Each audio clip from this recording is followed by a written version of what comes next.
Trump ਉਹਨਾਂ ਨੇ ਡਿਫੈਂਡ ਕੀਤਾ ਇਸ ਡੀਲ ਨੂੰ ਔਰ ਉਹਨਾਂ ਨੇ ਕਿਹਾ ਕਿ ਵੀ ਦੇਖੋ ਇਹ ਜਿਹੜੇ ਮੂਰਖ ਨੇ ਜਿਹੜੇ ਇਹਦਾ ਵਿਰੋਧਤਾ ਕਰ ਰਹੇ ਨੇ ਡੀਲ ਦੇ, ਜਿਹੜੇ ਕਹਿੰਦੇ ਨੇ ਕਿ ਜਿਵੇਂ ਮੈਂ ਈਰਾਨ ਦੇ ਉੱਤੇ ਕੋਈ ਜ਼ਿਆਦਾ ਸਖਤ ਨਹੀਂ ਹੋਇਆ, ਇਹਨਾਂ ਨਾਲੋਂ ਜ਼ਿਆਦਾ ਸਿਆਣੀ ਤਾਂ ਸਟਾਕ ਮਾਰਕੀਟ ਹੈ। ਜੇ ਸਟਾਕ ਮਾਰਕੀਟ ਜਿਹੜੀ ਹੈ ਉਹ ਰਿਕਾਰਡ ਹਾਈ ਤੇ ਗਈ ਹੈ, ਤੇਲ ਦੀਆਂ ਕੀਮਤਾਂ ਥੱਲੇ ਡਿੱਗੀਆਂ ਨੇ, ਟੰਬਲਿੰਗ ਡਾਊਨ, ਤੇ ਫਿਰ ਇਹਨਾਂ ਮੂਰਖਾਂ ਨੂੰ ਸਮਝ ਨਹੀਂ ਹੈ, ਜਾਂ ਇਹ ਈਰਖਾ ਕਰਦੇ ਨੇ, ਜੈਲਸ ਨੇ, ਤੇ ਜਾਂ ਸਟੂਪਿਡ ਨੇ। ਜਿਹੜੇ ਰਿਪਬਲਿਕਨ ਹੌਕ ਨੇ ਉਹਨਾਂ ਨੇ ਇਸ ਦੇ ਉੱਤੇ ਬੜੀ ਸਖਤ ਲਾਈਨ ਲਈ ਹੈ ਔਰ ਸਭ ਤੋਂ ਜ਼ਿਆਦਾ ਇਸ ਦੇ ਉੱਤੇ ਜਿਹੜਾ ਤਿੱਖੇ ਦੀ ਗੱਲ ਹੈ, ਰਿਪਬਲਿਕਨ ਸੈਨੇਟਰ ਨੇ ਬਿਲ ਕੈਸਿਡੀ, ਉਹਨਾਂ ਨੇ ਆਪਣੇ ਜਿਹੜਾ ਲਿਖਿਆ, ਉਹਨਾਂ ਨੇ ਕਿਹਾ ਕਿ ਵੀ ਇਹ ਰੋਨਾਲਡ ਰੀਗਨ ਜਿਹੜਾ ਸਾਬਕਾ ਪ੍ਰੈਜ਼ੀਡੈਂਟ ਹੈ would be rolling over in his grave the worst foreign policy blunder in decades। ਉਹਨਾਂ ਨੇ ਕਿਹਾ ਕਿ before the war the state was open, Iran was being crushed by sanctions and 13 service members were still alive। Now 13 Americans are dead,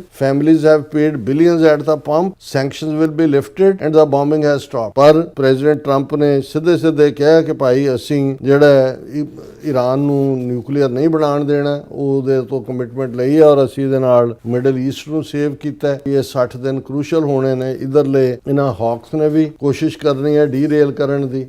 Israel ਉਹਨਾਂ ਦੀ agency ਮੋਸਾਦ ਕਿਸ level ਤੇ ਕੀ ਕਰੇਗੀ ਇਹ ਆਉਣ ਵਾਲੇ ਦਿਨ ਹੀ ਦੱਸਣਗੇ।